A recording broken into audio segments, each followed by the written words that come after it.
Welcome to the 28th episode of the Triple Takeover Toycast, a fortnightly podcast all about Transformers and other related vintage toy lines, something that we can now confidently say with a M.A.S.K episode in the bag, but it won't be the last. My name is Sixo, but more on that later, as with me as ever are my two rather irresistible co-hosts. First up, it's the man to go to if ever you've got a spy changer that needs a good seeing to. Aye, there's the rub. It's Maz from Transformers Square One. Just shaking my head. I'm sure you are, mate. I'm sure you are. And rubbing a spy changer probably. You'd know because his head would be below the screen. Oh, that's true, actually. Yeah, I can still see your head. So. Next, we have one of the more chilled and relaxed toy collectors out there, at least until you ask him his opinions about the Transformers scale chart. And then you might see why he sometimes calls himself Incapable Hulk. It's Liam from Toybox Soapbox. That's me, like the Scrappy-Doo punching the scale chart. Right, exactly. I was quite surprised by the strength of your opinions on the old scale chart there. It was something to witness. It's bad times. Don't believe the hype. Together we are Triple Takeover, and if you've sat through the previous 27 episodes wondering if you've missed a few references in that intro, it might be because they're not so subtly placed nods to our exclusive Patreon content.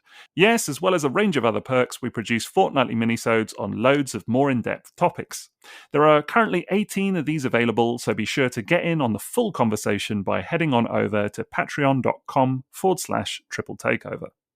As for today, this being a regular episode, we're delighted to introduce our regular sponsors, both of which we'll talk more about in the middle of the show. Firstly, we have the one and only TFsource.com, who are your source for all your Transformers and third-party needs. Then we have a UK retailer named gearforgeeks.co.uk, who specialise in Transformers, Lego, Star Wars, G.I. Joe, Masters of the Universe, and much more, including a sizable pre-owned section. So thanks to both of them, and we'll be having a closer look in just a bit. So with all that said, what's shaking, lads? That was brilliant. I enjoyed that. Oh, thanks. That sounded professional. Is that what a year does? I think that's what a year does. I think that is literally a year of churning on this kind of stuff and just kind of getting used to it, maybe. I think it's also a year of us editing those normally quite minefield-like intros and be like, how about we just get it out in one go? Indeed. Few cuts to make. Slap it out, lads. There we go. Yes, there we go. Yeah, indeed. I think you're probably right. So I think I do recall some of the early episodes where we were like half hour in and we're like, should we wrap up the intro then? Yeah, that was when you were doing all the editing and we were like, yeah, we've got loads to say. What's editing? Yeah. Let's not stop. Let's just keep going forever. I know. Yeah, the amount of footage that just sort of ended up on the cutting room floor, just like, oh, here's another half hour of chat and we'll just get rid of that. It's a bit more down to business now, isn't it? I mean, that is what happened to the Omnibots. That is true. Yes, entire segments gone. Yeah. Vicious. Entire topics. Yeah. Maz's hatred with blue streak all dead. Hey, now that was one I took quite a bit of offense to. That's like one of my absolute favorite topics. When did that happen? I think it was just because it was like, no, we need a whole episode on that would be fine. But no, Omnibots I can get on with the banter, but blue streak is like, that's fundamentally the center of my interest in this hobby is stuff like that. So that doesn't fly, man. Sorry. That's where you draw the line. No, blue streak just as here. You've pressed his button there, I think, Liam. That's not okay. And that's the end of Triple Takeover. As that is a podcast forever. Yeah. Did anyone ever tell you not to rub a spy changer that way? Ooh. Wait for the little Orbot logo to appear on your forehead.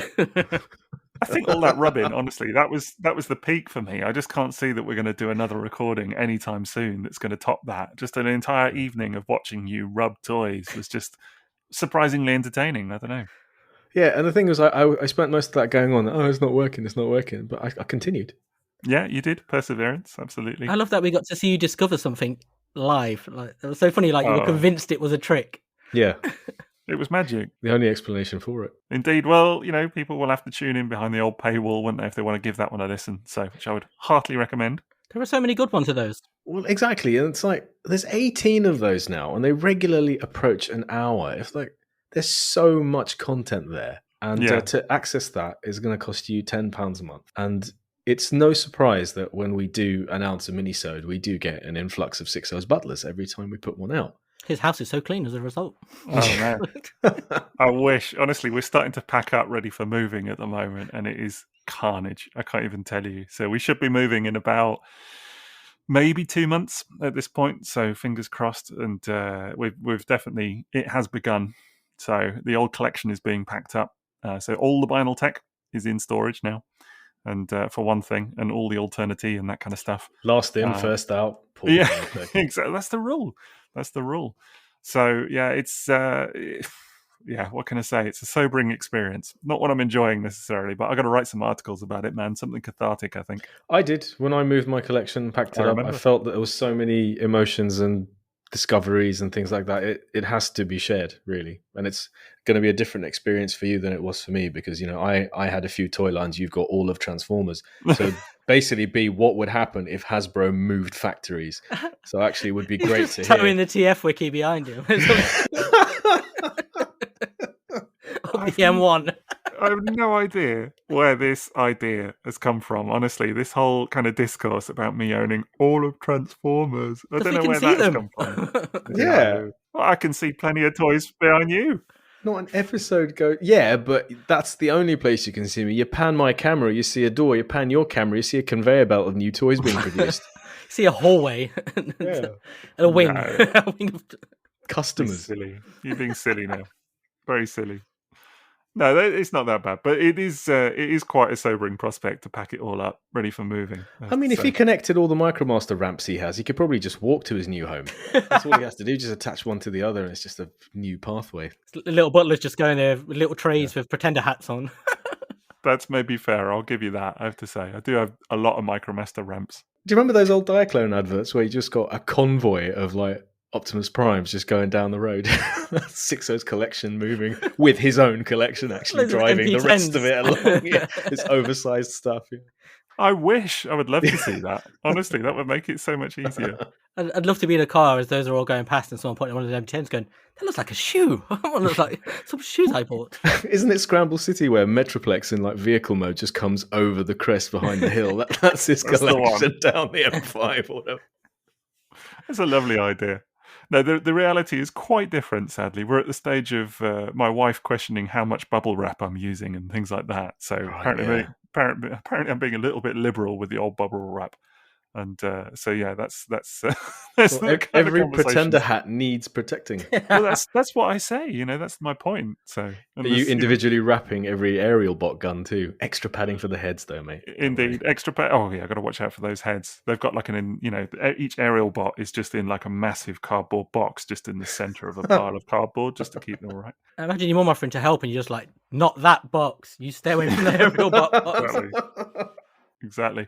Talking about aerobots and all that, I'm actually more worried about like the old G2 slingshot and all of that. Clubber. There's a lot of gold plastic stuff that I'm just. They go in the car with you. Yes. Yeah, I think they ride in your lap. I'm dreading it. Children. Either that, or I've got relatives nearby to where I'm living. I might have to deposit one or two bits early doors, I think, and just get them stashed away. Like Black Zarek and things like that. I think this is the start of those stories I've heard many times where you deposit rare toys with family and then you find out they had visitors and they had kids and the kids wanted to play with something and out comes the big black scorpion robot. Can you imagine? This is fun. Can you imagine? Yes, I can, because I have many stories where this has actually happened. Do you not remember the Dino cassette story? I remember the Dino cassettes. I suppose that is worse than Black Zarek, to be fair. So also a mini-sode. Yeah, right. Yeah, there we go. Yeah, just in case anybody's wondering what that's all about. It's a bit of a theme emerging tonight. Also, don't you love how we said that we would fill the intro talking about the previous episodes and we've just absolutely miserably failed to do that again? That's previous mini-sodes, though. This is fair enough. We're getting there. It's a small step. Yeah, indeed. So, we're here to talk today about yellowing, which is a very kind of weird topic to introduce, but there it is. And this is really because, it's obviously typically associated with old toys, so we'll get into all of that shortly, I've no doubt. But it's really kind of come about because it's been seen very clearly on a lot of new toys of late, hasn't it? It's something that we've witnessed on various Generations examples, Studio Series, some Cyberverse, and I'm sure we all know the examples I'm talking about, don't we? You've all seen that. Absolutely, yeah. Not good, is it? Let's be fair. It's not a good sign for new toys. No, because at the bare minimum, when you buy a toy, you expect certain things, and one of them is for it to not yellow straight away or discolor out of the box. It's like a minimum standard, isn't it? Yeah, one of the worst things about discoloration is the feeling that you don't have any control over it beyond just keeping it out of a sunbed.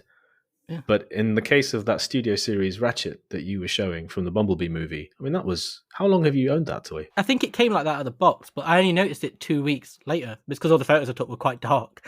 It was only when I was looking back when I was like, I think it's come like that. But even if it didn't, it was 2 weeks from when it was opened. And That's mad. yeah. And it's not just a one-off either, is it? Like plenty of other people have seen the same thing. Yeah, different parts. And it's widespread though over so many toys, and it's not just like this year, it's going back a couple of years. Because I remember one of the first ones where it really came up was the Netflix Soundwave and the Siege Soundwave. They've got there's this certain type of plastic. I think that's what it is that they've been using, because you can always tell it's that kind of plastic. It's like a softer, grainier kind of plastic. I know the type you mean. Often used on like thighs and stuff like that, isn't it? Yeah. Or sort of, yeah. So Ratchet's a case. So there's Soundwave. There's quite a few Cyberverse toys. So it's quite a new one. Siege Jetfire is another one. Where it's... RC. Cyberverse RC was the one I saw recently. Oh, really man. Bad case. Yeah. That was tragic, actually. That was one of the worst I've seen by some mile. I mean, there have been some really bad examples. I tweeted a few of various pics that people had sort of, sent and that. I just kind of collated a few and retweeted them.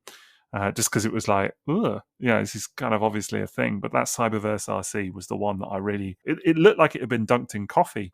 It's a toy that's still on shelves as well. That's the thing about it. It's not like it's a toy that came out 10, 15, 20 years ago. It's a brand new toy. Well, that's the thing. Do you remember when Liam mentioned that his masterpiece Prowl was starting to yellow, and we were actually quite shocked at that, and we're thinking, no, that's a relatively recent toy, because we associate yellowing with being on vintage toys, 20-year-old toys, things of car robots era and earlier, not, like you said, stuff that's available on the shelves now, or even up to a few months ago, I wouldn't have believed it of Masterpiece that's been well looked after by a collector. Well, Masterpiece is, that's over 10. Is it over 10? No, just under 10 years old. That's Proud is 2013, 2014 for Proud. I was going to say 9 years old, 8 years. Yeah, okay. So, I mean, that's still not acceptable, I don't think. That's still not in the realm of what I would say.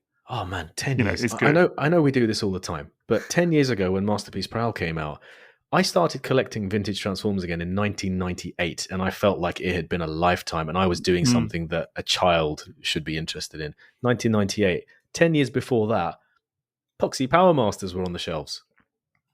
That's unbelievable. 10 years has gone in a blink of an eye when we were all chasing after Masterpiece Prowl.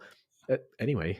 Yeah, no. Back to the present. Don't do this to yourself. Mate, I often have that when I'm writing articles and stuff, as you can imagine, because I'm often referring back to Masterpiece toys from... well, around that time, do you know what I mean? 2011, 2012, whatever. And very often I'm like, oh, okay, so that's been over 10 years then. And I'm just like, how did that happen?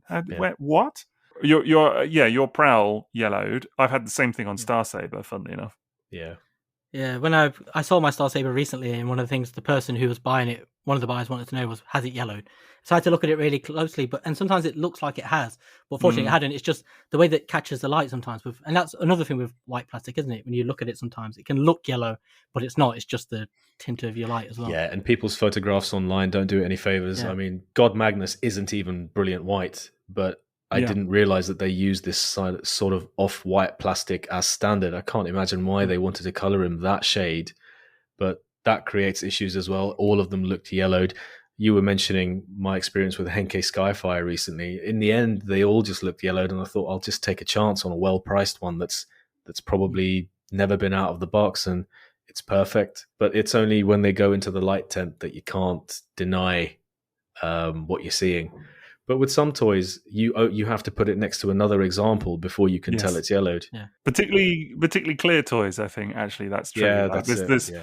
Like brilliant white toys, you can normally say, it's not brilliant white. But when it's clear plastic, like clear see-through plastic, you can kind of convince yourself it's okay. But until you see it next to another specimen, then you might be like, unless they've gone like a little bit green or whatever. You suddenly remember it being smoky when it wasn't. Right. I think we should also probably talk about why it's undesirable, because there's this crossing over of back in maybe the late 90s or early 2000s, yellowed toys. I don't think it was a massive issue because, Jetfires had yellowed, but there were so many white ones still around. Right. That you just thought, I'll buy a white Jetfire, but I'm okay with a yellowed one because you still had nostalgia and think, but I've got a Jetfire. It wasn't such a massive deal, and it was quite easy to avoid. You didn't have to spend ages waiting for the one that hasn't discolored. And I remember getting toys from friends to sell for them back in the 90s and early 2000s. And they are toys that today you would bust your chops to find non-discolored versions. But there were slug slingers, there were Omnibot downshifts and things like that are almost always yellow today. But I look back at my photos and think, A, I did have this toy in the past. I thought I'd never had it. And B, look how mint white that is. But they were more around. And today, I think because there are so many people who do photos of toys, and we have social media for this hobby, and people show off extremely pretty collections and beautiful toys, it's almost more undesirable to have yellow toys today because of the natural comparison to other people's collections, and this sense of achievement if you find a really nice one has become more of a thing nowadays. I know I'm affected by it as well. I don't think I could, spend the money that toys cost today and then be okay with a discolored version. I really want a Victory Leo, but almost every single one I see has yellowed sections. You think to yourself, well, what does a perfect one cost? I'm now over 40. How many more years am I going to collect? Am I going to let this stop me ever experiencing this toy? So it does become a little bit of a conflict in my collecting. So I understand why this has just become so much more a widespread issue, and why it's so much more unforgivable that toys which are brand new off the shelf are like that. Yeah. I've always said, I think since we started the podcast, the one thing I really can't abide is yellowing. It's the one thing that stresses me out about toys. The only thing, literally anything, is knowing it could turn yellow. Because when you see it, you're like, because it's changed from what you wanted. Is that the thing that bothers you the most about it? It no longer looks like the toy you bought. Yeah, I don't know. It's not that it feels dirty. That's the wrong word as such. But it sometimes like feels like it's decaying. If that makes the right sense, it suddenly looks wrong. And there's also that thing, doesn't it? It sort of feels like it's been, even though I don't smoke and I don't go around to it, I automatically connect stuff to like that yellowing to cigarette smoke and stuff like that. There's kind of, so there's this kind of feeling to it. The thing, like with the new toys, I think what's so bad about it is how widespread it is on so brand new toys. Like old toys, I can understand it. Age is a different thing to it coming like this. And I've seen there's been quite a few people have said, haven't they, that they, it could be a batch. And it's a good idea. They're like, oh, it's just a bad batch. But when you look at, when you saw in those threads, how many toys it spread across and how many different parts, you're like, is it a bad batch for every single one of these toys? And and how many years as well? Because I'm not talking about decades, but certainly at least a couple, maybe 3 years or something that this has been going on. It's not just toys that are out now, like new. It is, but it's also toys from a year or two ago as well. Siege, which is like 2 or 3 years ago. Right. That's what I mean. Exactly. But there's like with Siege Megatron is one that's quite susceptible to it, really, isn't it? Yeah, and it's always specifically, or not specifically, but it's most often that kind of plastic is. You see the sections it is, because it's the same with Soundwave. The bits that have yellowed are the parts that are made from that similar softer plastic, and you see it again, like even with what's his name? It's not Siege Starscream, SG Starscream from the Siege mold. That's a really new toy, and that's coming out the box with panels, isn't it? The shattered glass one. Yeah. That looks terrible. I've seen. The toy itself looks. I really love the color scheme and everything, but the yellowing that I've seen on it is horrendous. Honestly, I mean, not as bad as that Cyberverse RC, but pretty bad.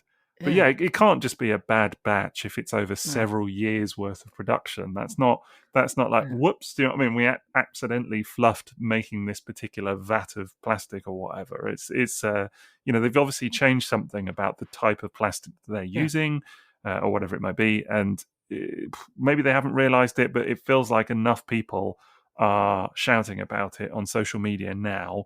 And to be fair to Hasbro, there's every reason to believe that they're aware of a lot of this stuff. I mean, certainly there are, I'm aware of various designers, things like that at Hasbro that have a good presence on social media. I can only assume... John Warden, right? Former big dude at Hasbro, replying to you recently. So Sixo fanboy John Warden. They do follow you, and they do follow us. And I was chuffed to bits about that. That was lovely. That was really cool. Really nice. That was very cool. It was one of those moments where you just kind of, I don't know, it was first thing in the morning for me. It was like 6:30. I was at my aunt's house and staying over, and just a really lovely moment. Just kind of makes it all worthwhile somehow. But it's the one where you call your mum and say, "Mum, I've made it." Yeah, I did tell my mum about it, actually. I did say, oh, yeah, look at this comment. Do you know what I mean? She's like, yeah, who is that? And I was like, oh, okay, let me explain. But she thought it was cool. But anyway, yeah, but so I don't know if it's, I'm sure they do care. I would never want to portray it that they don't. But maybe it's just a question of they've got some changes to make or something. If they're designers, they want to see what they've designed and worked on being enjoyed Right. and being Exactly. appreciated. They are probably horrified. I'm sure they are. I've no doubt they must be. So I'm assuming that these things, maybe it takes a little while to change or whatever. Maybe we'll start to see it fading out. I would hope so. Undoubtedly, it takes a while because if you think about when these toys would have been designed, when they would have booked factory time, and the materials selected for them, and that lead time can't be short. So who knows how many batches we're going to see this across and how many toys until something is changed in their selection of materials or the conditions in which they're stored, transported, created, all of that kind of stuff. I heard someone saying it was to do with the nylon It's material. that kind of plastic. And so my theory is I assume they've changed the plastic mix a couple of years ago, and they've just obviously not had like really long-term sort of tests on it because over years and years. Because you never saw this before, do you? Like, how often do you remember toys come in yellow before this started happening? Like, I can't think of any. No. I mean, there's probably one instance somewhere of this, but I can't think of anything like this. Not that quickly, no. I would think just some reissues from the early 2000s era, which But even yellowed. the bad batch thing, I don't recall many or any instances of people going, I've got a bad batch, it's toy from a bad batch and it's yellow already. That's what I mean. It was never yellowing. It was QC issues like breaking joints and stuff like stress marks, that kind of thing. It was not. I don't remember discoloration being one of those. I remember when my Masterpiece Star Saber started to turn, and again, it's only faint. Like it's very, very faint. Like honestly, you could look at it and think it was fine, but it's only because I've had it since it was new. Like if I sold it on, I'm sure somebody would be happy with it, but because I've had it since I was new and I look at it and I'm like, initially it was like, is that going? And now it's like, yeah, no, it pretty conclusively mildly has turned. It's not bone white anymore. And I remember when that started, I was really shocked because I was like, wow, this is not an old toy by any means. It's, not even a decade old. And that struck me as a real surprise.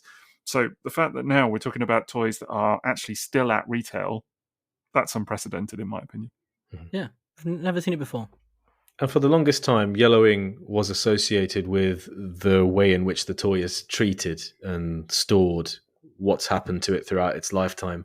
So you would think that as collectors, when toys come into our possession, we're able to look after them in a way that ensures that nothing like that ever happens. Yeah. Especially when you buy reissues or new product, collector-aimed product, you just think, well, this is never a problem that we will have to face now. If only we had been more careful with our vintage toys. But as you can see, that's very little to do with it. I think that's the bit that gets me. And like, just going back to what Liam was saying, I'm in complete agreement. Like you took the words out of my brain because it's the one thing actually more than I can cope with gold plastic. Actually, I can cope with clear plastic going after a while or whatever. That's fine. None of that really bothers me. Like, obviously, I wish it wasn't a thing, but it is, so fine. Yellowing is the one that just drives me crazy. Like, I actually kind of not live in fear of it, but it just really, really depresses me more than anything. Yeah. Like, if a toy goes, I actually find it quite sad in a way that, like, if I break something, I'm a bit kind of like, okay, I broke it. You never look at it in the same way you did, with the same kind of love. Yeah. You look at it and it's always is a tinge of disappointment that even if you're okay with it, it's always like, oh, it's not. 100%. I was like that. I mean, I hate to keep using the same example, but I was a bit like that with Star Saber. I remember legitimately just holding it and just like popping him back on the shelf and just being like, okay. And it was just this real feeling of sadness almost of like, okay, well, the sheen's gone off that a bit then. But I think it's because we're photographers and that's what we do and how we enjoy our hobby. That's a big part of it for me, yes, I will say, in that, as you alluded to, you want to have your photos looking as pristine as possible. I specifically go after a kind of, a point of quality or condition, will probably be the better word, condition, that such aids the photographs looking as nice as possible, particularly with vintage stuff. So I don't buy yellowed toys. I just never do. And one thing I am fastidious about on the aftermarket is making sure that I know if stuff is yellowed or not, because I just won't go there. And I mean, that's a thing actually that is worth mentioning, because a lot of sellers Some sellers are really great with it, man. Mhm. And they'll send you more pictures, and they'll indulge this kind of like, you get sometimes, don't you, people taking pictures on white A4 paper or something for you, or things like that, or under different light. Some sellers are just, they want to be bothered with it, and they're almost like treat you like a bit of a pain in the bum, don't they, for asking those kind of questions. And I just back out at that point. I'm just like, nah, okay, that's fine. If you don't want to be asked, I'm not asked. It's a risk you don't want to take, though, isn't it? I think Exactly. That's what Exactly. I find. Especially with a lot of these toys we're going for, they're not cheap. It's not like we're picking up like £5-10 toys. It's expensive stuff that's hard to find in the first place. So just getting it is quite a. If I have doubt, I don't do it with yellowing. If I'm like, okay, it might be yellowed, and I cannot get a sort of, a guarantee. I don't expect an ironclad guarantee. I accept there's always a risk, but if I can't get to the point where I'm comfortable enough that I've got all the information I need with a particular purchase, I just won't do it. It's not worth it to me, because to have it turn up yellowed, nah, it just takes the sheen off the whole experience. Yeah, I think I do still feel that at some point, collectors generally, even of vintage stuff, became much more intolerant of it. And I wonder if that's because they'd gotten to the stage where they had more of a disposable income, so they thought, well, I can afford to have a better one, so why would I settle for this? Maybe. Whereas there was a point in time where I remember people buying Diaclone police sunstreakers and just being like, I have one, and that's all that matters. It doesn't matter if it's gone very blatantly yellow here, and that's a mix of white painted die cast and plastic, so the difference is not even uniform. It's really quite visible. But like the funny thing with that, of course, is that actually now, as you said, the supply of this stuff is far less plentiful than it was. But more people have them. That's Right. the thing. The supply is less, but Yeah, there true. are more examples around And more for you pictures. to look at, and pictures, and think like, well, if they all have those, why do I have to settle for this yellowed one? So that's the thing too. The one for me is something like Masterforce Go Shooter, which I don't have, and I've looked at many, many, many, many examples in hand and online. Always yellowed. Always Minerva's the same, isn't it? Yeah, Minerva is. And do you know, I nearly went for a Go Shooter at TFN some years ago. I remember I was the whole weekend I was umming and ahhing on this thing, and it got to the Sunday, and I was like, should I? Because it was, other than that, it wasn't even particularly yellowed. It was mild yellowing, and it was actually another mate of ours that just said, yeah, but if you're going to get a Go Shooter and you're going to pay Go Shooter money, wouldn't you want it to be perfect? And I was like, you're right, absolutely right. And I was on the flip side, that was a very well priced one. It was. And you were basically getting a very good deal of a Go Shooter body with a couple of repro parts. I think the ears might have been repro. Yes, they were. So you knew what you were getting, and it was just a case of whether that would be good enough, because it looked good in the box, didn't it? Otherwise, you wouldn't keep going back to it. No. There was definitely something about it, and the stickers were nice, and it was all in a way that you don't often see with that particular toy. And I guess that is the thing, isn't it? Is what you were saying, is that at some point you have to wonder if you're ever going to come across the one that you're looking for. So, I mean, I know you looked at multiple slug slingers and things over. I'm still not there. I still don't have a perfect one. Right. It's got fantastic chrome, but the wings are a little off or something like that. Same for Target Master Scourge. Yeah. So yeah, there's something about holding out for the perfect one, but there's also something to be said about getting one for your collection to experience and then upgrading. I mean, you did that with Godfire Convoy. You got one that was a little bit discolored because it's a rare toy and it's a wonderful thing to have, but then you managed to upgrade. But it's funny that like you didn't photograph the one that was discolored, but as soon as you had the upgrade, that's the one you photographed. And that's a consideration for us. Yeah, I think it did affect it, definitely for me. There was definitely a sheen taken off with the other one. So yeah, I think it's everything we're saying. I think there's just that slight lack of enjoyment that comes. In a way that I get the upgrading thing, I'd probably rather wait, I think. Mm-hmm. Given the choice, if it's a choice, if indeed such a thing is a choice, I would rather wait and experience it fresh, mint, if that's possible. The first impression, isn't it? I'm just worried that you don't have enough other toys to keep you busy between now and then. Here we go. He's only got all of Transformers. How can he keep himself entertained? It's bloody deja vu tonight. Don't forget he's got all of M.A.S.K too. Oh, yeah. There you go. I have one mask. One. It's also something you can't ignore, isn't it? It's not something you can like pose from a different angle or not notice it, because it's always there. It's very visual. It's in your face. And it's like a constant reminder. It's not like something's broke and you've glued it back together. you know that, but for most of the time you can look at it and not think about it. Right. But stuff like that, yellowing, it's a different beast. Yeah, definitely. And do you know, I think I did a while back a little poll online about what do people kind of live in fear of more, GPS or yellowing. And I think a lot of people said GPS actually, which I thought was weird because in my mind, at least with GPS, It's avoidable. yeah, exactly. You know the toys that have GPS, right? Like it's very clearly this toy has GPS. It's from a specific era, has gold plastic. Yes, there are a few outliers, but typically speaking, if you don't want GPS in your collection, that is very easy to avoid. You know, just don't buy a Black Zarek or don't buy a Thunderclash. It's harder to avoid toys with plastic. Well, yes, true. That is true. But that's an important point, isn't it? I think we should mention because we've sort of spoke about it, but it's not just white toys, is it? This is the thing. It is like I've had cups go with green and Blue is discoloured. Trigger happy would turn this horrible colour. Yeah, night beats and stuff like that. And Thundercrackers. So it is like a spectre that looms across all of your Transformers. Blue streak. Yeah.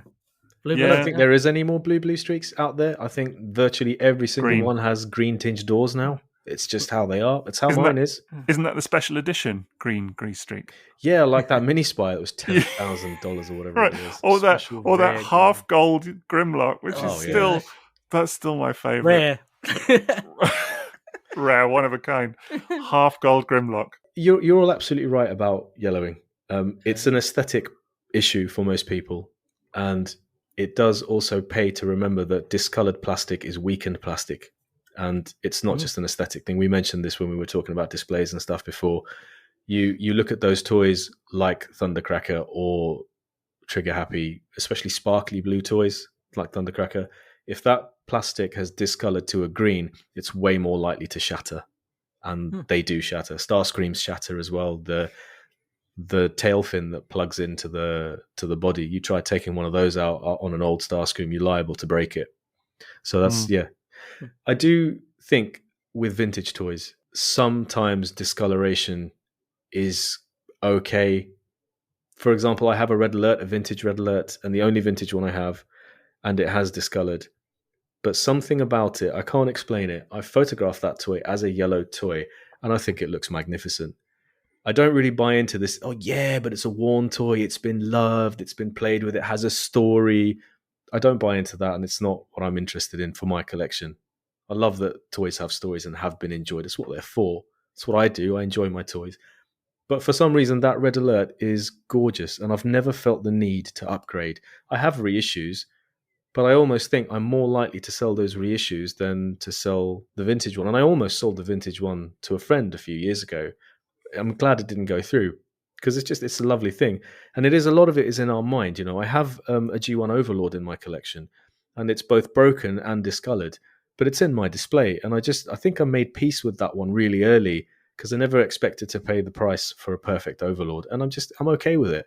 It's in your mind a little bit. You've got to sort of overcome this thing about why that toy isn't good enough for your collection to enjoy. Yeah, right. Do you think that part of that is maybe the circumstances under which you acquire things? Like if you get a particularly good price for it, or there's a bit of a story there. Yeah. Or expectation is a huge part of it. You expect to spend money on a great condition toy and you get it home and it's discoloured.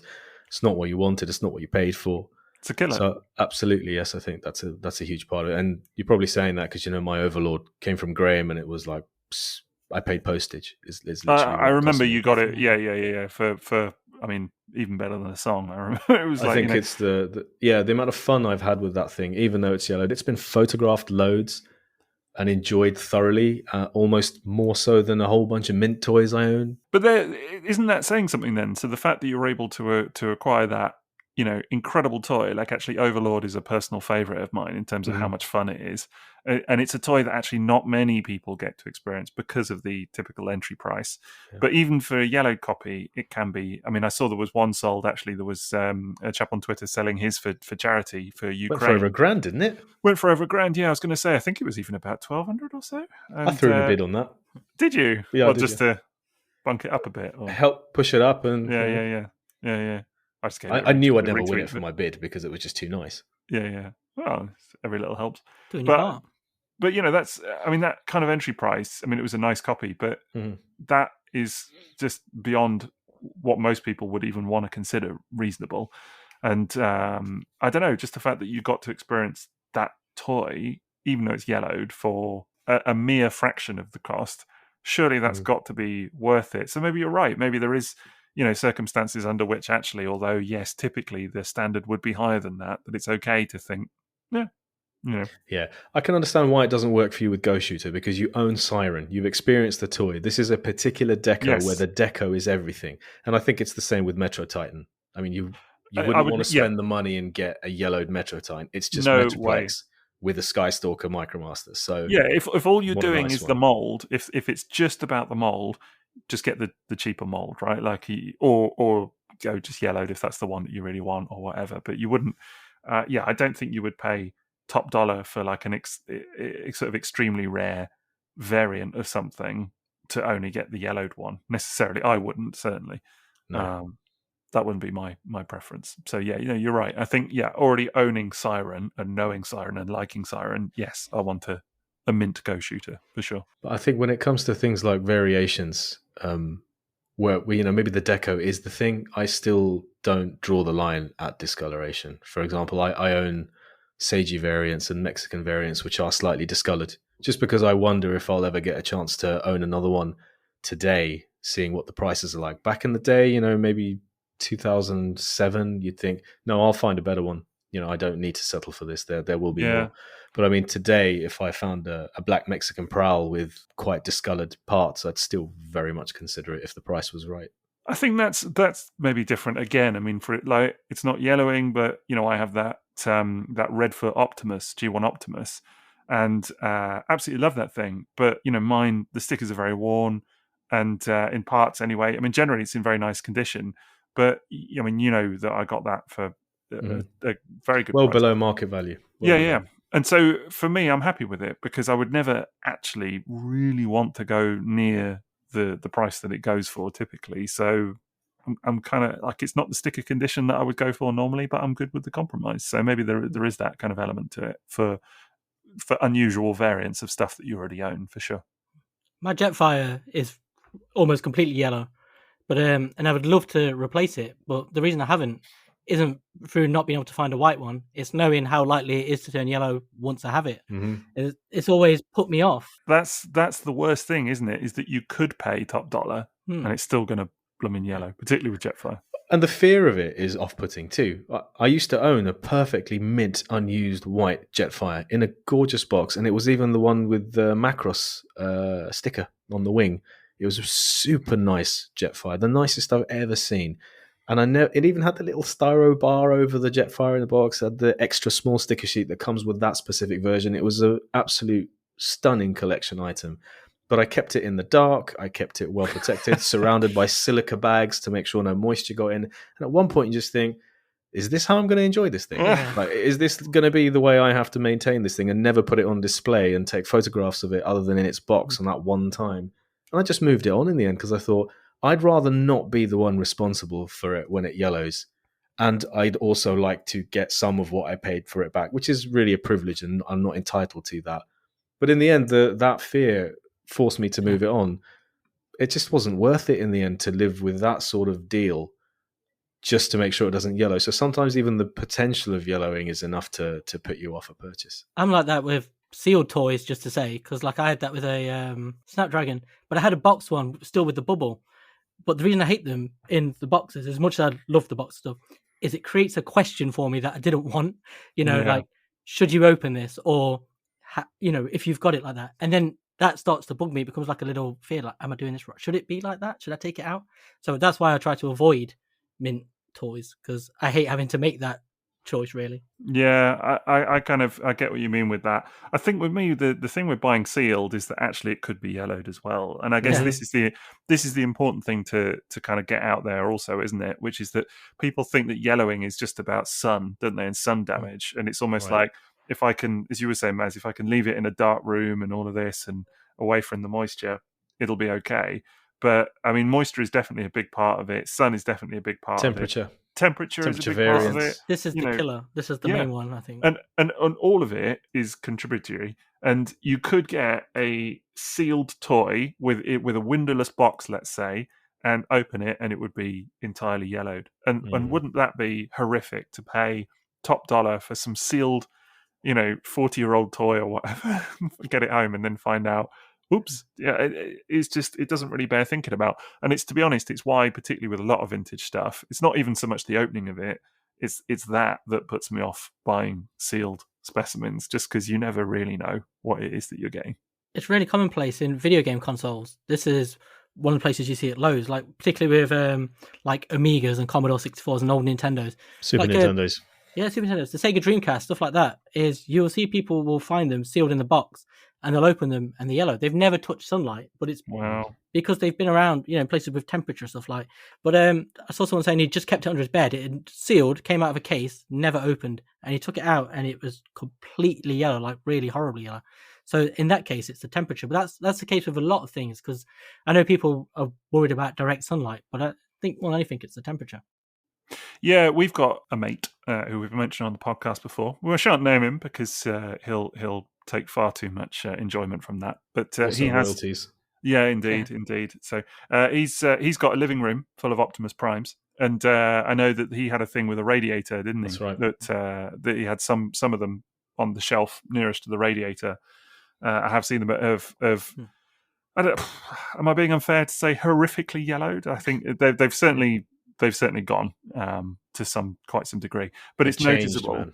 Yeah, exactly. It's noticeable once you get up that end of the shelf, like the last 2 or 3 toys have gone yellow, whereas all of the others are fine, and it's all the ones nearest to the radiator. And he said, it was sort of when the display and everything was set up, it just wasn't a factor that was really kind of known or considered or whatever. Do you know what I mean? It was always about sunlight as far as people concerned. And this is someone, not for nothing, who UV coats their windows, do you know what I mean, to avoid the sunlight getting on their, damaging his toys and everything. So that's a whole other aspect to it, isn't it? The lengths that you have to go to, and at which point it suddenly stops being an enjoyable hobby because it's actually then a maintenance exercise. I don't know, man. I have never gone so far as to UV coat things, but on the other hand, I used to have denim covers for my Detolfs. Back in the UK, when I only had 2 Detolfs, I had custom made denim covers that just would go on them, and they were completely black. So what would you just have that on most of the time? Yeah, whenever I wasn't quote unquote enjoying the collection, I would protect it that way. It's like the ultimate jean jacket, isn't it? Yeah. I have photos. It's really cool. I didn't go to purchase them. My aunt just made them for me, and they were perfect. Nice. Like perfect measurements and everything, and it was just. I still have them. I used them recently when we were reflooring the bedrooms, and I moved the cabinets out into the hallway because we have massive windows. And in the summer, there's no darkness here; it's just daylight. So I had to bust out those denim covers again, and I remembered, like, these are some damn good denim covers. I just imagine this world where you wake up in the middle of the night, like half asleep, and you see them, and you think you're looking at like the BFG's back pocket in your hallway or something. It's jeans. Mad. Yeah, because I sleep in the hallway. Yeah. See, I would and will certainly in the new house UV coat. Because I will have a sizable window in the new room, collection room. Yes, but will you temperature control the rooms? No. Yes. Oh, is that a step too far? No, I wouldn't say properly like temperature control. I think there is a radiator in there. I tend to leave the radiator off anyway because I'm not someone that likes it being too warm. So what about a dehumidifier? I mean, there are so many steps you can take, and people do this. They literally have centers. It's a good, downstairs in the basement. I've seen collections like that. It's bad for your mental health, though, isn't it? Because you spend so much time thinking of every angle. Then there's always one you're like, I didn't think of that. What if that caused it? And I think that's the thing. Like, how maybe for us, where does it stop? Yeah. But some people enjoy this maintenance aspect. They enjoy the fact that they are curating or they are custodians of some of these pieces, and they are within UV protected, AFA graded cases, and in a temperature controlled environment. No. That's not me. But some people are like that. I get it, and that's where their enjoyment is. It's almost like, I can see why they are more okay buying sealed specimens than I am. I hate the fact that I bought an untouched G1 Shockwave, absolutely perfect, and I opened it and it was issue laden. Because then I can't enjoy it the way I wanted to but a sealed collector could have enjoyed it for the rest of time the way it was. So it's almost like that's a better audience for it. Yeah, if you're going to leave stuff sealed, then it's fine, isn't it? Like, you could get a boxed G1 Thunderclash sealed. It's got no Yes. window on the box. Yeah. It could have GPS. It could have yellowing. It could have whatever you want. It could be knackered. It could just be a dead cat in there for all you know, Yeah. and it'd be fine. You'd be perfectly happy with it. Schrodinger's Display, thunder wouldn't it? tracker. There we go. Right, exactly. Yeah. Yeah, exactly. I mean, you'd be perfectly happy with it. And so there is something to be said for that, for sure. But then you don't get to enjoy the toys. It's not the way you and I enjoy our Yes, toys, that's fair. Yeah, that's a good example, actually. one way to look at it. Actually, I don't even know if this is a good example. It's just an example. You bought the clear Spy Changer Wars from me recently, and you knew that was slightly discoloured. What was it good But for? you still then? bought it because it's a pain in the butt toy to find. Yeah. And it was cheap enough that you thought, for the sake of the collection, it'd be nice to have it, and it's not that bad. So, I probably wouldn't have if it wasn't you. I was, you know what I mean? I was probably like all right. being a bit nice as well. But I was okay to keep it. No, I know. Nice toy. Yeah. You could have given it a little rub. Yeah. I don't think those ones can be rubbed. So, are you sure? Have you tried? Yeah. How do you know?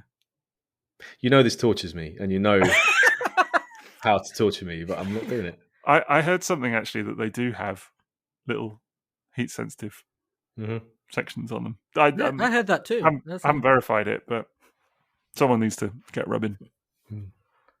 Rubber dub. That's getting cut. Anyway, no, but you're right. It's a fair point, and I have picked up one or two items. I mean, the whole conversation around the you mentioned about the Toys R Us Godfire convoy. That's a good example, isn't it, of something where you do think at some point maybe there are no perfect examples. Right. Yes. Maybe they've all gone to some degree that it just is what it is, and it's not so much finding a completely perfect one, but finding one within the sort of realm of what you're happy with. I don't know. M.A.S.K Stiletto is a fantastic example. Yeah, we saw someone, didn't we, get a M.A.S.K toy? They posted it on Twitter. I can't remember who it was. Someone listened to the show.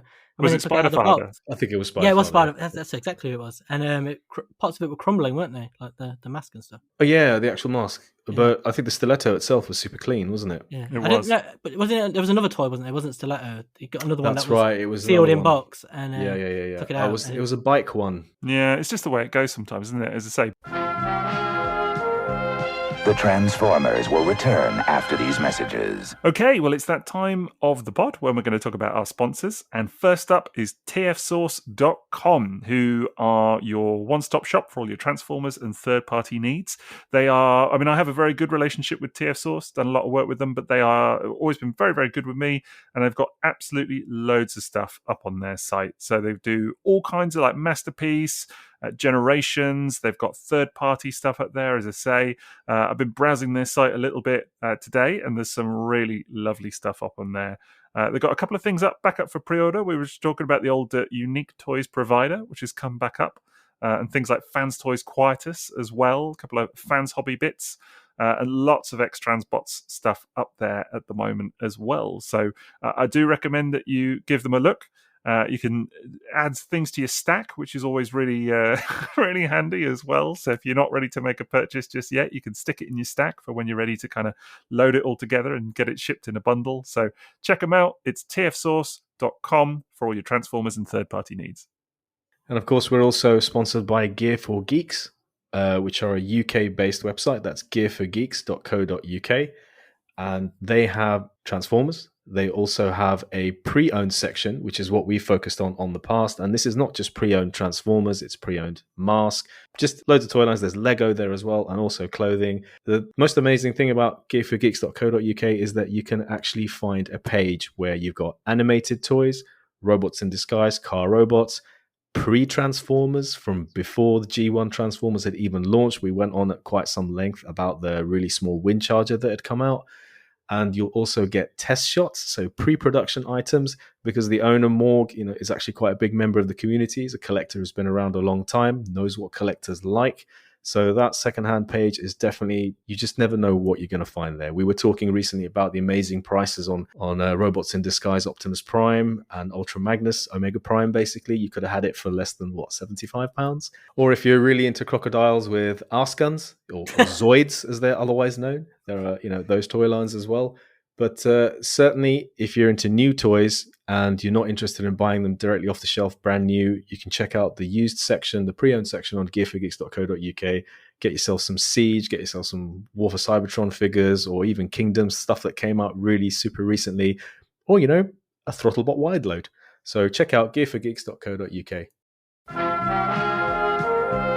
We now return to the Transformers.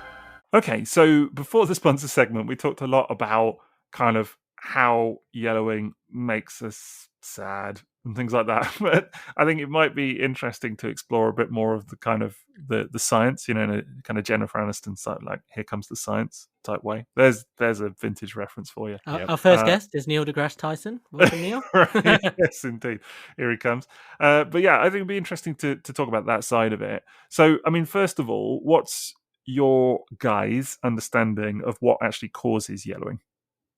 I believe it's the flame retardant in the plastic. It's the bromine that as it heats up with the temperature, eventually over time it starts to degrade and it starts to seep out of the plastic. I believe that's what then starts it. As it breaks down, it starts to discolor. Yeah, that's sort of it's chemical degradation of ABS plastic, or the flame retardant in the ABS plastic. Yeah. Because they're designed as toys first. They're not designed to last forever. They're designed not to catch fire.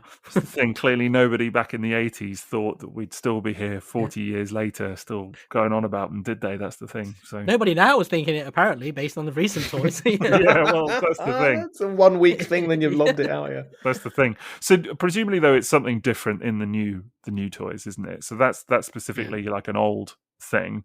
But there's something new in the new toys that we've been talking about earlier, like this Cyberverse RCs and things like that. We're just thinking that's a change in the chemical makeup of some sort, the change in the plastic they've made. It's not just heat, though, isn't it? UV that can trigger that as well, in terms of the older toys with ABS plastic. Yeah, it's the sunlight as well, isn't it? If you leave it out in sunlight, that's the classic, isn't it? That's the most famous example. That definitely is a thing. I mean, we've been recently going through some old Lego of mine from when I was a kid, sorting a few bits out and whatever, and that, you can see that there are bits that have clearly just been left in the sun, and the bricks are just on the one side or whatever, and that's just what it is. Do you know what I mean? Left in the garden or whatever. So that's definitely a thing, and we've all, I'm sure, had experience of toys that we know just got left out one afternoon and they're just like completely gone on the one side but still mint on the other. So you can see where it's sun damage. I think the temperature thing, and that's moisture a little bit moisture as well, and moisture. Yeah, the temperature thing and the moisture, that's a bit more uniform, I would say, typically, isn't it? Like the whole body goes, and not just the one side or whatever. So and it's such a shame because Transformers look so good in sunlight. Yeah, they do. But certain toys you do not want near them. Are there any like particular examples of toys that you think are more susceptible to maybe sunlight, or maybe more susceptible to moisture, or any examples like that? Jetfire is susceptible to everything. Yes. And I think you could store Jetfire in a polar ice cap, and by the time you got him, he'd be yellow. Well, he'd have the moisture in there, wouldn't he? That's the thing. So there's no Ice is made of water. No perfect location for old Jetfire, I'm afraid. So yeah, he's the poster boy for it, isn't it? Everybody thinks that. Did you notice actually Skyfire in the G1 cartoon was actually yellowed?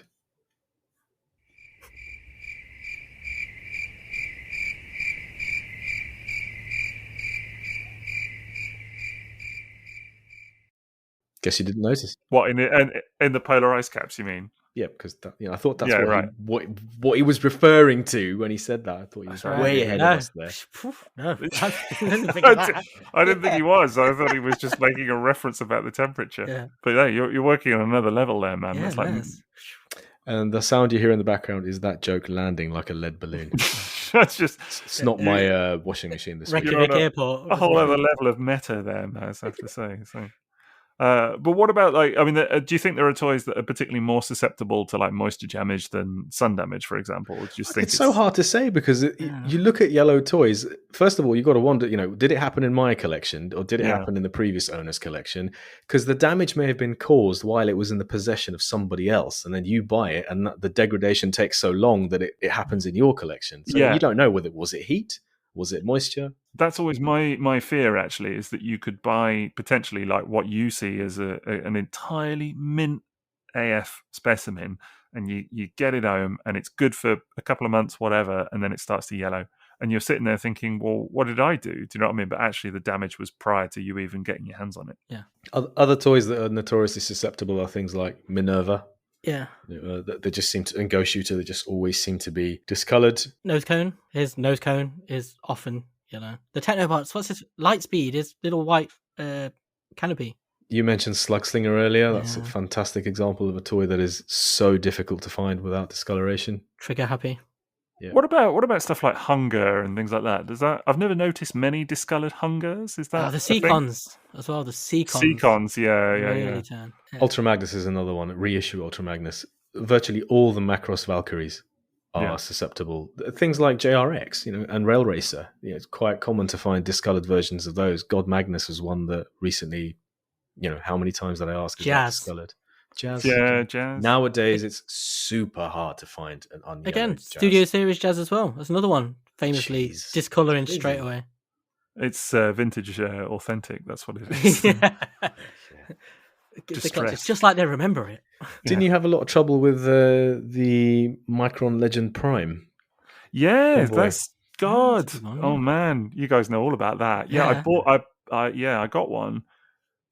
What a farce that was, honestly. I got one, and it was very noticeably in certain spots. Yeah. And to be fair, I had looked at the pictures on the listing. I'd seen the pictures, and it wasn't immediately obvious from those photos. And it was only because I'd had a lengthy conversation with the seller in this case, and I had specifically said, I want to make sure there's no yellowing. This is a big deal for me.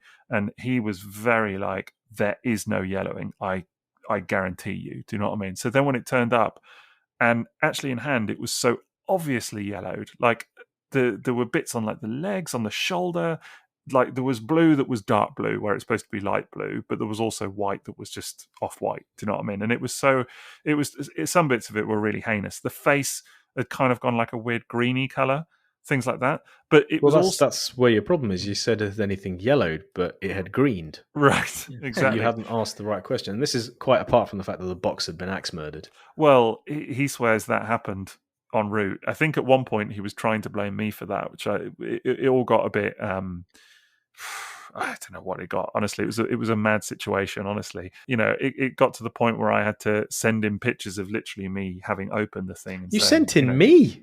Yeah, I did because you kind of knew you dealt with the guy before. I think, I'd known him from like a past life in collecting. I was like, wait, is it that guy? And I was like, he's not supposed to be like that, just because it was a case of both of you believing the other person were legit and trustworthy before you could sort of. It didn't really help though, did it? Sixo's like I've got friends in ice places. He got quite personal about it at times, and like really started to accuse me of like wasting his time or whatever it was, and being out of pocket. And I was like, yeah, but you sold me a yellow toy, mate, and you said it wasn't. So it's in my mind, it's fairly clear cut. Do you know what I mean? That there's I was glad one you of us stuck to your guns with that. I was very yeah. Well, I was determined by that point, and the fact that he was so difficult with me just made me all the more determined to see it through, because it just wasn't on. Frankly, he missold the product. He may have been mistaken, and I think the mistake was that he didn't take it out to recheck it. He just assumed it was good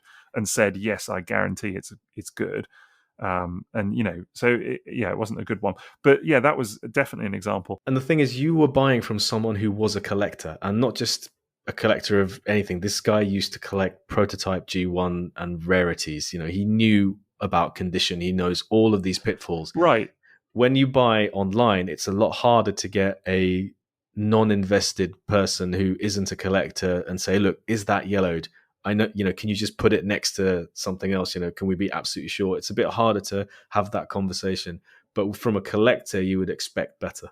I must admit, when you told me his background, I was really surprised because it was almost like I felt like a bit like I was just being fobbed off almost. You know what I mean? And the whole thing was a bit of a sorry debacle, to be honest. But it has a happy ending because I found my perfect Micro and Legend convoy in the end. But, and that's a moral in itself as well. But we've all bought from established Transformers dealers and had yellowed product that wasn't advertised as yellowed.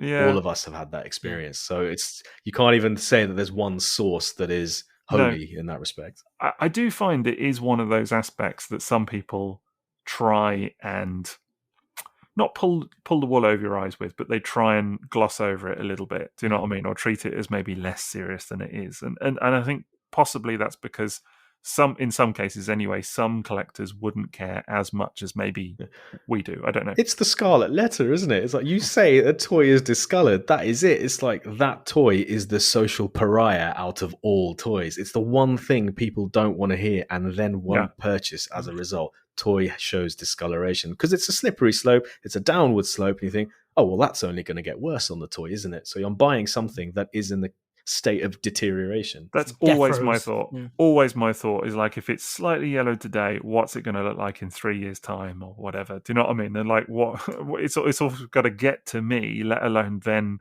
be kept by me. There's a lot of potential wrong that can happen there. So, and to be fair, there's no guarantee with bone white stuff, as we've established. But at least you're starting from a good base, right? you're kind of coming into it right. And you get some time with it. Yeah, exactly. So, and then if it goes wrong, it goes wrong. I mean, it's always a gamble. That's the thing. So, it's an insidious thing, isn't it? Because it does. That's another reason I hate it. Is it creates a trust issue. Yeah. Like when you're buying something from someone, you're very aware if it's susceptible to yellowing. There's often still a doubt. Like you're saying about trusted sellers. Like I look at eBay and I'm like, oh, even if I know the seller personally or anything like that, I still have that element of mistrust where I'm like, sure. I'm not sure. I don't think it's always disingenuous. I think sometimes people have different standards for this stuff. Frankly, I think it's purely that some people do not see it as big an issue, or they don't see it as the sort of how bad it might be. They don't view it as being that bad on specific examples. Yeah, and it's always for a toy of this age, it's great. Yes. Yeah. Oh, I've had that. Where I that's a common one. Sometimes you ask and you say, look, I just want to be sure, does this have any yellowing? Does it have any, scuff marks or what have you? I've had sellers just occasionally come back to you and they're like, look, I need you to understand this is a 30-something-year-old toy. It's not going to be perfect. You're expecting too much. And I'm like, no, I'm just asking questions. Do you know what I mean? Like Sixo says, step into my collection. Right. Yeah. And I will show you mint. My butler will show you round. Yeah. I mean, that's the thing. I think actually in this Micro and Legend example, the dude was like trying to say to me that I didn't know what I was talking about. Do you know what I mean? And there was some of that going on. And I was like, no, but I do. That's the thing. Like, you're the one who is purposely misrepresenting something. Mm-hmm. It was all very strange. But yeah, I think that there is definitely a little bit of, it's an awkward conversation yellowing with sellers for sure. Liam, you said it creates a trust issue. Do you now have a sort of a trust issue with buying new Hasbro products if they're using white plastic? Yeah, I do. I don't know if you remember, but I said quite soon after that happened, I was starting to sell off bits of Generation stuff that I'd planned to keep, and it just created that sour element because all of a sudden I'm thinking, oh, well, this is going to happen in the future because it's happening. It's becoming quite common. It's not something I want to deal with. It takes away. It's not that it's like this enormous issue, but it's enough of a small thing to put a dampener on something I really love and enjoy. You were talking about HasLab Victory Saber. I mean, that might be grandstanding a little bit and making a mountain out of a molehill, but can you imagine if this problem exists with Victory Saber? That's the one. That's the potential. If it happens to that, because it's not like it is just in-store products, is it? Like we saw the the SG Starscream, which is Hasbro Pulse exclusive or whatever. It's still quite expensive. And imagine that on Star Saber. If that happens, can you imagine like the furore? It's the wrong type of people, isn't it, really? So the crowd buying I think that. At that point, they'd have to be looking at doing some sort of recall or something. I don't know. I mean, so I'm not saying they plastic. would, but that would not be good news, man, honestly, particularly because of the crowdfunded nature of it. And as you said, the crowd that are going into that as well, like typically, collectors and things, that would be a bad situation. It soured me on it though, because now I think about it, even if it's only like a very small element of doubt. It's something that wasn't there before, and it's a slight negative over something I was excited for. And it's the same with a lot of this now. I've not pre-ordered anything for ages because I'm like looking at it going, oh, but what if it's going to yellow?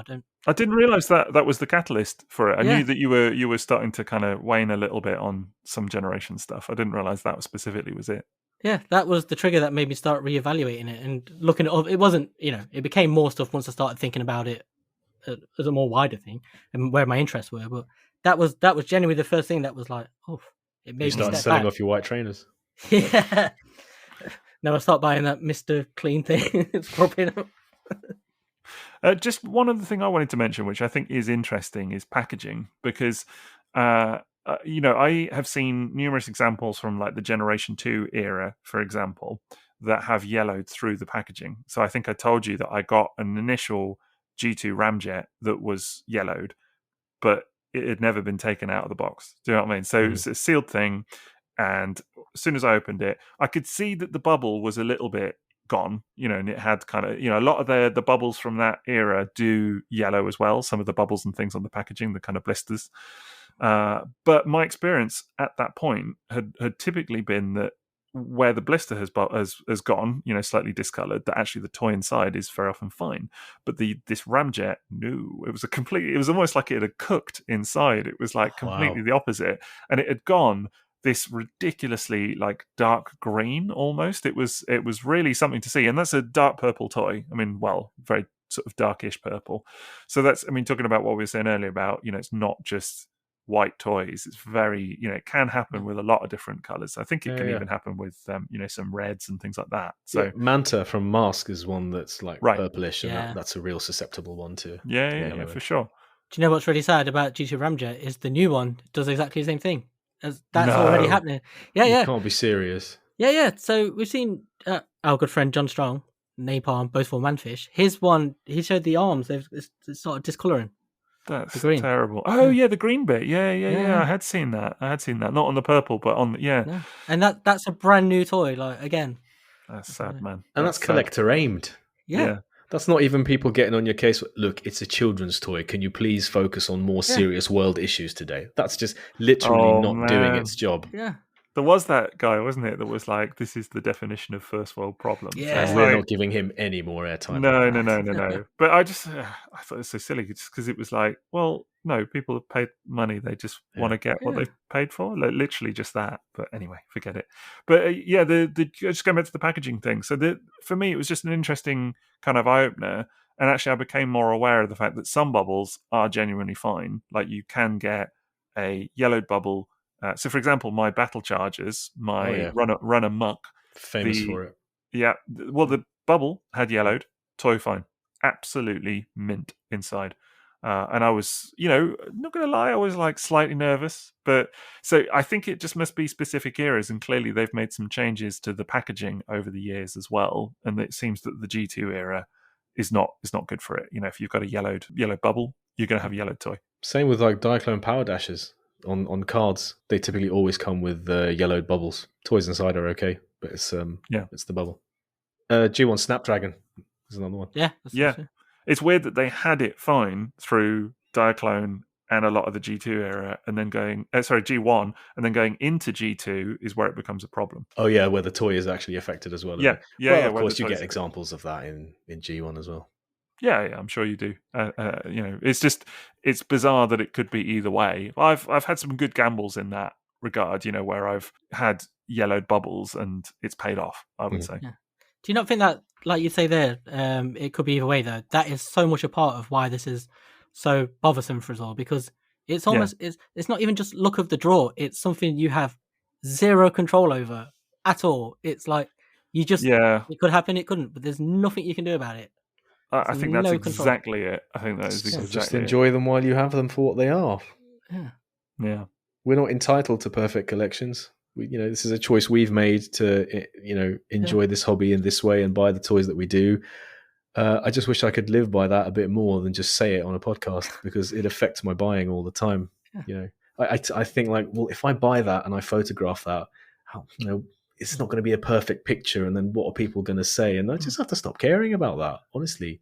a feeling is different to understanding something and knowing something, isn't it? Like the way something makes you feel. And Yeah, it's for the sure. same here. Like I can completely understand that toys don't last forever, and my countdown rocket might yellow or has yellow, but at the same time, it doesn't stop me feeling sad about it and like bothered That's about fair. buying another one or something else. And, Yeah, I get it. So what can people do about yellow toys? Is there anything that they can do to reverse the process? Yes, you've come to the right place. All right. So, Let 'em I have it. mean, the disclaimer on this is that it is temporary. I think this is the thing people need to realize is it's not a permanent fix. Your stuff might last for a long time. Like I've got stuff I've done once years ago and it's still fine now.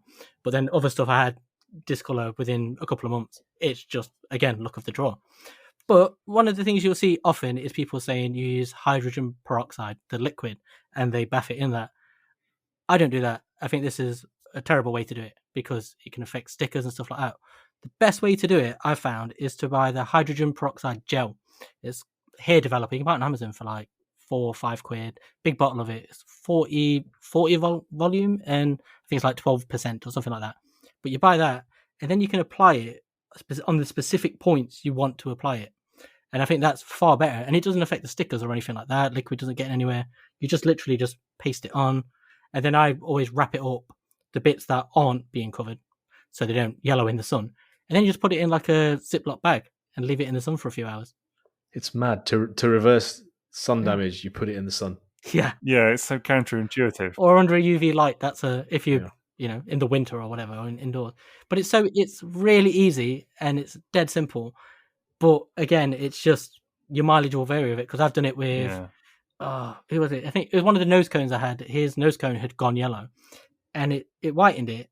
But then I did it for like several days over and over and it wouldn't go back to its actual color. It was better, which was good, but never quite went back. So, and like I say, other stuff has then gone back to yellow. So you never got the perfect nose cone.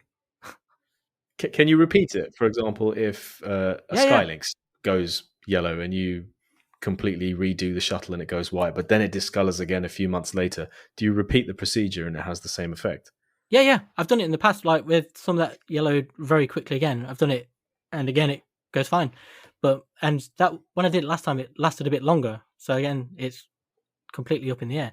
But you can do it as many times as you want. But like you said before, when it yellows, it tends to be degrading anyway. So I start to worry about how far you can go with it. But I've never had any problems. Yeah, I think the thing with this fix wasn't there was a time where it was felt that it was it was like the magic cure, it was like it solved it. There we go, yellowing is no longer a problem because we've got this peroxide trick, and here we go, stick it in a bag in your back garden in the sun, jobs are good and done forevermore. And I think there are still YouTube videos attesting to this out there now, but yeah, then it's sort of become apparent over time that it isn't that actually, that it is a good temporary fix, but it kind of, if anything, it just turns the clock back a little bit, doesn't it? But it doesn't completely reset it. It's really good though for a short term, but again, it creates another issue for me. I don't know about you guys, but I now a lot of times I'm looking at eBay auctions and I see a toy without stickers and it looks minty white. I'm like, or minty color. I'm like, oh, has that been through a discoloration process? No, fair point. This lingers in my mind and it's created that other problem. But for me doing it, it's such an easy thing that I see people asking and they're like worried about doing it, but it's dead easy. And I recommend using the paste because you can just apply it to the bits you need to. It's dead easy to wipe off. You're not submerging anything. Yeah, I must admit the submerging thing was always the bit that totally turned me off about that. I mean, actually one of the videos I always remember is someone submerging literally a Millennium Falcon toy in like a fish tank, with UV lights on the sides. And that was just insane. Yeah. And then, but they'd sort of taken it bit by bit and then they had repro stickers for it afterwards and all of that kind of stuff. But yeah, you can do it, can't you, on toys, even if you don't want to damage the stickers or whatever. It's just a bit that's an incredible video. I remember watching it and then at the end thinking, shame it's just going to yellow again after all that work. Right. That's the bit that they don't show you, I guess, isn't it? So... But like I say, it's such an easy process and all you need is literally something that costs you £4 from Amazon and a brush and some Ziploc bags. What if you live in a place where for 6 months there's no sun? You can buy a UV light. Yeah, I'll be there. Yeah, that's what people do. They have like setups. I've seen people have setups in their spare room where they just do this all the time which again is what makes me wary about stuff on eBay.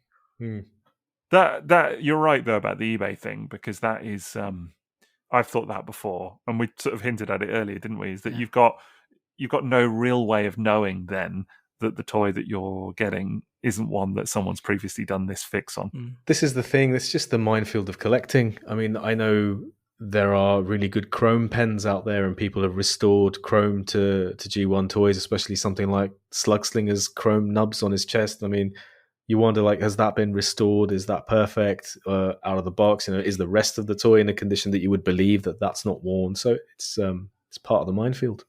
For sure. At least there is a temporary fix out there. Maybe it's not a fix, more of a kind of reprieve, isn't it? Yeah. Like my countdown rocket, it just has this one, it's completely mint white, has this one tiny yellow patch. And I've done it a couple of times and it's gone, but then it comes back. It's one that comes back the fastest, and it's really depressing. But like I say, I have had other toys where I did it. I think I started doing it like 5-6 years ago, and there's one or two that are still completely fine. So which ones are still fine? For me, it's Lightspeed 2. So I've got I love the Technobots, so I've got quite a few of them, and one that yellows quite frequently, just in general, is Lightspeed. You know, the little car, and is white windscreen. And I've just checked mine, and one of them is the one that I de-yellowed. That's still fine. I did that many years ago. Oh, that's so interesting. I wonder what it is about that specific toy then, that it's retained its colour, its proper colour, and other things Could don't. just be that specific specimen. Yeah. I think a lot of it is just luck of the draw, like you say. It's just there's no real hard fast rules. And maybe, as we sort of said, that's why this, for me, remains the sort of greatest boogeyman of collecting in many ways, way worse than GPS, and that's why I find it so weird. Like in a funny way, I think for newer collectors coming into this as well, it's my opinion, but I definitely see yellowing as a bigger scourge on the whole thing than GPS, because GPS is so of its time for the most part, and again, if you know which toys have GPS, you can just avoid them, whereas actually yellowing, as we've seen, can still affect even new toys today. So it's like it's completely random, and it can occur even just through leaving stuff on a shelf. Like, you don't even have to handle this stuff to fumble it and break it. It can just literally take place at any point. I mean, I might have feasibly stuff on my shelves now that is yellowed and I don't even know about it. So it's just a highly depressing thought, really. Maybe they'll become desensitized to it then, because any sort of vintage product they want to buy is probably discoloured, especially if it's more affordable. So that's just an acceptance that they will get on board with much earlier on in their collecting lives than we've had to. We've collected at a time when there were many good specimens to pick from. You just had to pay the price to have it. But if they come into collecting at a time when everything is yellowed, they'll just accept it from day one and be able to enjoy more toy specimens than we currently can. And if the product you're buying off the shelf is yellowed, it's even more acceptance, isn't it? So maybe they have it better. The unlucky draw. Yeah, I don't know if like everything being rubbish makes things better, but it's I like the philosophy. There's something lowered expectations. Yeah, exactly. Like, your life is so Sinks all bad ships. that actually you're just used to it. Yeah, you could be sat there with your pristine, super expensive Galaxy shuttle that's got a slight yellow patch on one of its shoulder bits and be a little bit miffed about that. Whereas Matey Boy next to you has spent a lot less and got old Galaxy shuttle Karamak edition, and it's like, he loves it. You know, he's like, it's the best thing in his collection. It makes him happy every day of the week. And, you know, I'd rather be him. It's a fair point. Why don't you actually collect like that then? I wish I could. I honestly really wish I could. The kind of things that stop me making purchases, and I nitpick to the point where, like, that one sticker has a folded corner and it's a factory sticker and I can't replace it without going repro. To think that would stop me buying something for my collection is absolutely ridiculous, but that's where I am. And I would much rather be far more laid back about this stuff than I am. But isn't that the point? We've all got our different boundaries, our different interests, our different, you know, kind of things that grab us about collecting and parameters, all of that kind of stuff. It's what makes all of our collections unique, isn't it? So I'm sure that there are people out there that don't give a monkeys about yellowing whatsoever. And I see that. You know, I see people picking up old G1 toys, and they're super pleased with them, and they're yellow as anything.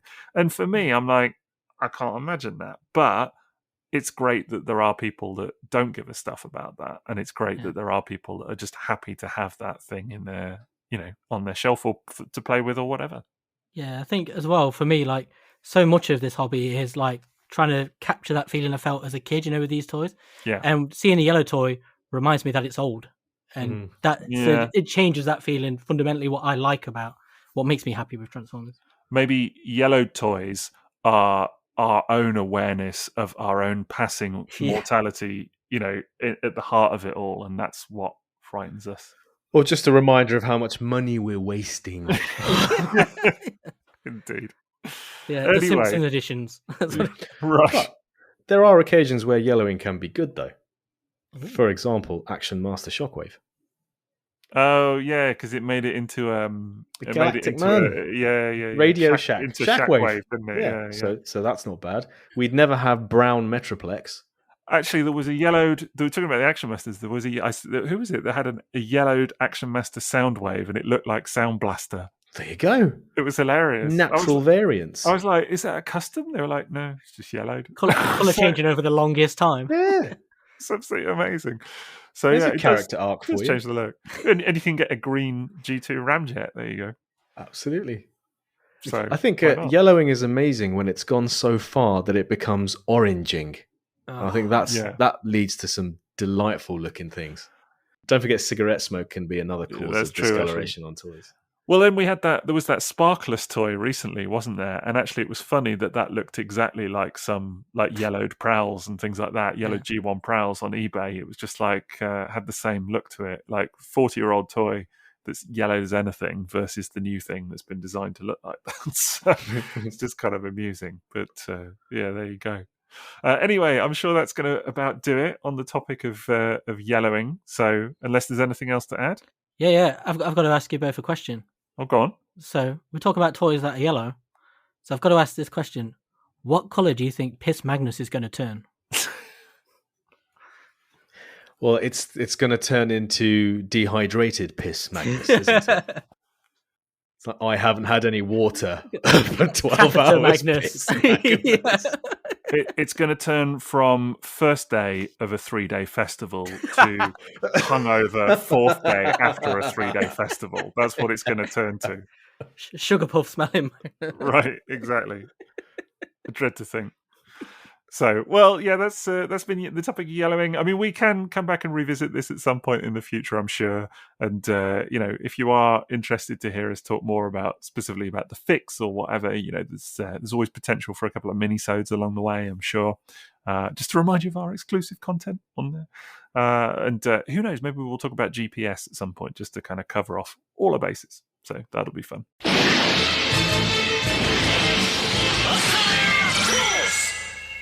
Anyway, speaking of Patreon, Maz, I believe we've got a bit of a question for today, don't we?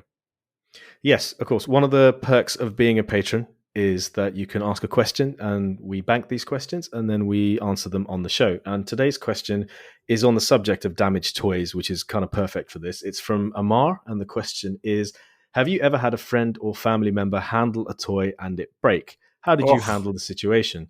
And he gives an example of his cousin taking his G1 Abominus off the shelf and gave it to her kid to play with, and Ripper Snapper broke off and the head is still stuck in hunger. The conversation of it's just a toy versus collector's item came up. So, yeah. Has anyone ever broken one of your toys? Yeah, funnily enough, I remember it was a couple of years ago now. I had a couple of friends come over and check out the old collection, as you do. And looking at some Beast Wars items, actually. And I had an old vintage Transmetal Megatron. Liam, what about you? So that was terrible. You do it to yourself. It was you that broke it. We told you not to do it. No, we said don't transform it. But you're like, yeah, now I'm Sixo. I can try. Yeah, I know. I think you willed it. That's the thing. It was either, I've not decided yet if it was your mental powers or just the shattering sound of your voice. It was one or the other, like a Black Bolt thing. Do you know what I mean? Just like little sonic wave. something happened. Stayed in it like discoloration. Just Yeah, Maz's voice lingering in exactly. the toy. Put it this way, Liam. I'd transformed this toy hundreds of times. Never a problem. Suddenly, Maz is in the room. The thing literally snaps off at the waist. I couldn't believe it. The Right in curse front of of him. Maz. It was It was upon it. unbelievable. Just him being in the room was enough to shatter this toy. So yes, I know this pain all too well. But you said friends though, didn't you, or family members? So maybe it doesn't. I'm joking. It's gone south, hasn't it? I'm joking. I'm just taking a cheap shot. Don't worry. You could have seen Maz's eyes, dear listeners. It was First of all, he broke it himself, and now we're not friends. I'm joking. You are a very dear friend, and Good yes, heavens. I broke it. I was far too. You got it on record there. There you go. But I was just far too keen to show it to you. Actually, the only one I can really think of is my wife, before we were married, actually broke. I think I mentioned this on a previous episode. Broke my Masterpiece Skywarp, the MP6 version. Yes, you did mention. She dropped it and snapped one of the little, just the tip of the fin, and she was gutted. She was like, "And that's the last time I'm handling any of your toys." And I was like, "No, it's fine. It's not a big deal." So yeah, it has happened. But hey, c'est la vie. I've been very lucky. I think I'm in karma credit, from my brother destroying so many toys as a kid. So I've been lucky. Most people have been fine. And because I always have a box of stunt toys for little kids when they come around. Stunt toys? Yeah. I always have like a little box of like, there's an There are old Dino Energon cassettes in there. No. It's all like, Energon Starscream and stuff like that. Like stuff I found at car boots for like 20p. And so they come around like, oh, can I transform this masterpiece? I'm like, I think you've just found a use for yellow toys. And there we go. That's what it is. It's like, but what about this instead? This terrible broken thing. Yeah. Always like, pays to have a few junkers on hand, doesn't it? That's what I mean. Yeah. So, for sure. yeah. But no, I've been very lucky. But like I say, I think my brother destroying so many put me in great karma credit for a lot of years.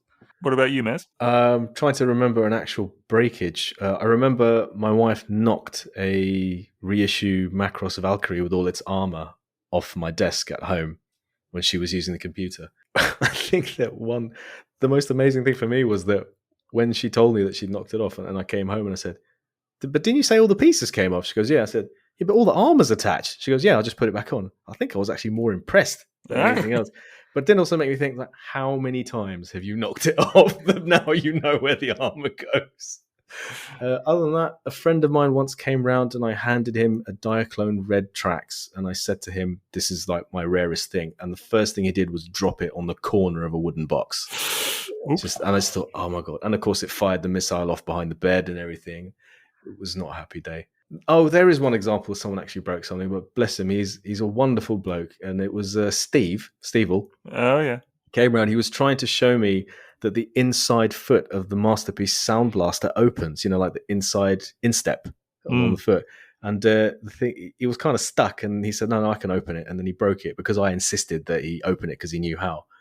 But, you can't stay mad at Steve ever. No, you can't. He's too lovely. So, yeah. Well, to be fair, I think we can probably all say that we've broken more of our own toys than any family members or anything have. So that's, probably less said about that, the better. So okay, so that was our Patreon question. Thank you, Amar, for that. And also remember that we have multiple tiers for Patreon. That's patreon.com/triple takeover. We have the £1 tier apologetic ramp, where you can just sort of show your thanks and your appreciation and give us support that way. And then there are the perks like being able to ask questions for the other tiers, being able to vote on future episode topics.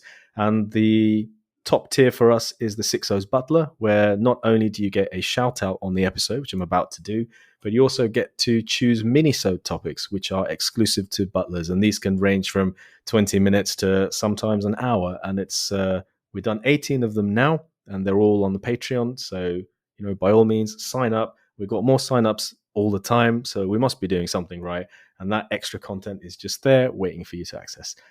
So, a big shout out now to our Sixo's Butlers. Thank you to Nick, Dean Watts, Danny Roberts, Chris C137, Andy Preston, Brian Fox, Chris, Billy Ho, Spiderfather, Adam Shoemaker, Zachary Blader, Matt, Stephen Perkins, Bad Saturday, Justin Masaru, Dave Dalrymple, Absurd, Geo Kaiser, Yusufa, John Pearl, Cliff Cyrus, yes, I hear these names in my sleep, Troy Seth, Anthony Cars, Alec Meir, Captain RA, Phil G, Jonathan False Logic Howard, Jack Pelletier, Alicia aka Alicia Tron, that's me scrolling, that's what that noise was, Sam Hyland, Stuart Webb, Amar, Laserbeak, Puma the Hunter, Mike S, Vegemite Mike, Peter Hammerson, Andrew Bentley, Shenry, Chris Norris, Jesse Moreno, Jackson Arwood, Yip, MK Tronic, Michael Loyakono, and Nexus. What a list. What a list. You know, the greatest day in this podcast is going to be if we ever get a Patreon called Pat Rion. I'm just going to die. I think that'll be like the greatest day.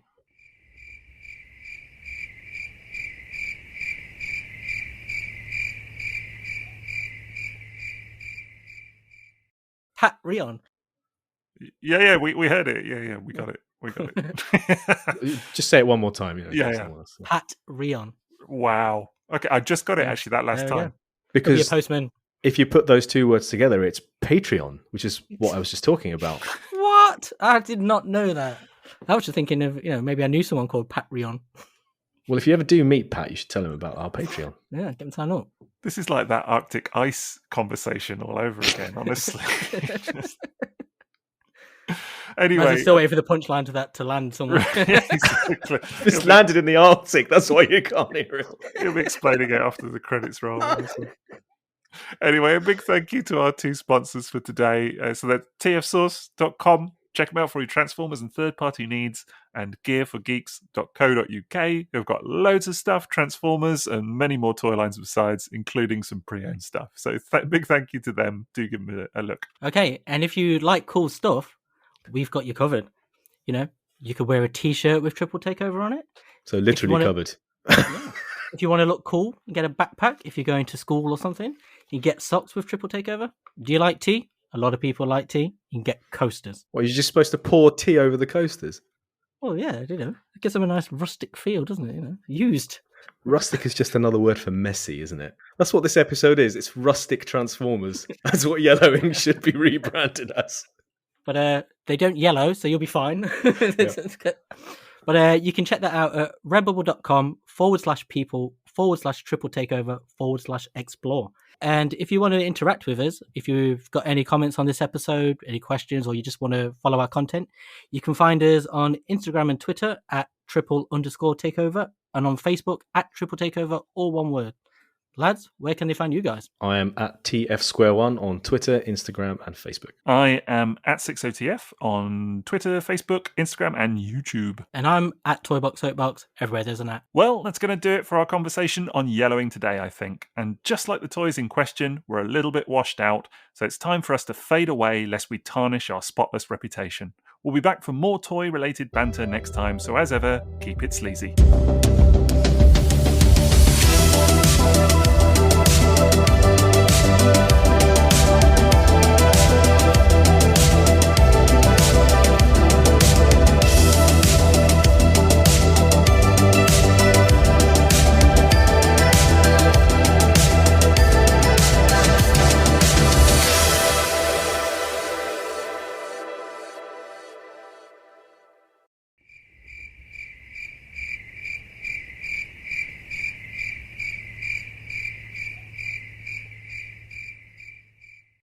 You do it to yourself.